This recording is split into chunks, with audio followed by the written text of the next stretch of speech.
नमस्कार भक्तों। पुराणों में कहा गया है, जब भक्ति सच्ची होती है तो उम्र, परिस्थिति और शक्ति सब छोटे पड़ जाते हैं। यह कथा है एक ऐसे बालक की जिसने अपने आंसुओं को तपस्या बनाया और अपनी भक्ति से भगवान विष्णु को स्वयं प्रकट कर दिया।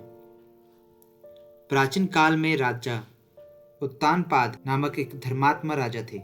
उनकी दो रानियां थी, सुनुति और सुरुचि।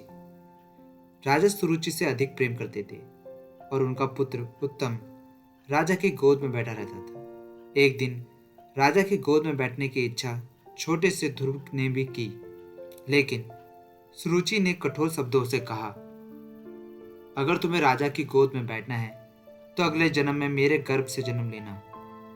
यह शब्द किसी तलवार से कम नहीं थे। ध्रुव रोते हुए अपनी मां सुनीति के पास पहुंचा।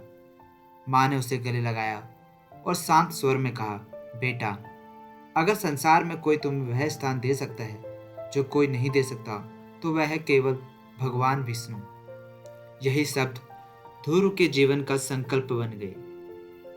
केवल 5 वर्ष की आयु में ध्रुव घर छोड़कर वन की ओर चल पड़ा। वहां उसे मिले देव ऋषि नारद। नारद जी ने उसे समझाया, बेटा, यह मार्ग कठिन है। लेकिन ध्रुव ने उत्तर दिया, यदि भगवान मिलते हैं तो हर कठिनाइयां छोटी हैं।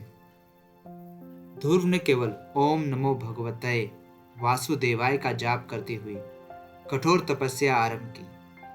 पहले फल, फिर पत्ते, फिर जल और अंत में केवल प्राणवायु पर जीवन। धरती कांप उठी, देवता भयभीत हो गए और भगवान विष्णु स्वयं प्रकट हुए। भगवान विष्णु ने ध्रुव से कहा, वत्स, जो मांगो। ध्रुव की आंखों से आंसू बहने लगे।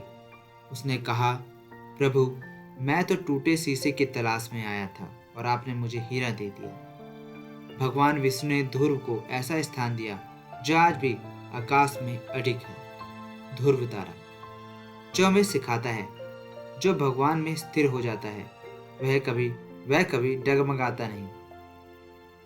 यह कथा हमें सिखाती है, भक्ति उम्र नहीं देखती, भगवान भाव देखते हैं। यदि संकल्प सच्चा हो तो भगवान को भी आना पड़ता है। जय श्री विष्णु।